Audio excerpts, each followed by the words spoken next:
Hi all, this is Vepaiamele and I'm a youth ambassador to Save the Children. I'm dialing in here from Port Vila, Vanuatu, where yesterday we experienced a earthquake with about a 7.3 magnitude. It hit us at around lunchtime yesterday, and I must say it was probably the most terrifying experience of my life.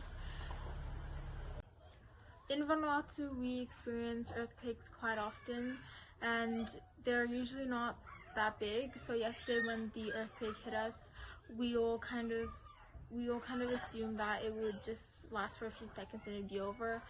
But my family, we all rushed to the doorway because it's like the safest part of the house, and we stood there and the earthquake just kept on going and going, and it just kept on getting stronger and stronger and stronger, and things were just crashing down around us. We had books in our shelves and things in our shelves, everything was just crashing down, and things in our drawers and our cupboards, everything was just on the floor by the time the earthquake was over.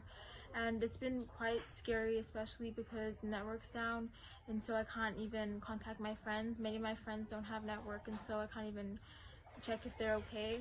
And lots of my family and cousins have been quite shaken up by this experience as well, and this is quite a scary time, and especially with more and more news coming out about buildings and places that have been completely destroyed, and homes as well.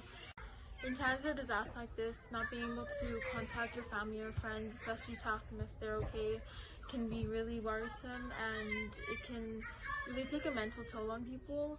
So yeah, very worrisome, especially hearing about the news about casualties as well. So while Vanuatu is a disaster-prone country, it gets increasingly hard for our economy and our people to just keep on rebuilding back every single time a disaster hits. And we experience cyclones every year that become more and more intense due to climate change. And so with this earthquake as well, it's hard. Every year we have to rebuild our infrastructure and our homes and our schools and our hospitals, and it just gets harder and harder every year. It has been quite a scary and terrifying experience, and especially for lots of little children as well. I have cousins who are really small, and they're scared to even go inside their home because they're scared that the earthquake will hit and their houses will just crumble down. So it's been really scary for all of us.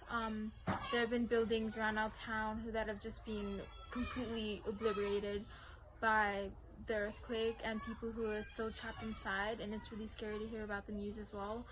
And so I think we, the people of Vanuatu, just appreciate thoughts and prayers as we undergo this recovery process as well. So these water tanks are also up the street from my house, and they supply water throughout our parts of our town. And yesterday during the earthquake, the tanks were damaged and there was water coming out of them, but thankfully they're getting fixed now. So this is just up the street from my house, and you can see the hills behind me where there have been landslides triggered by the earthquake.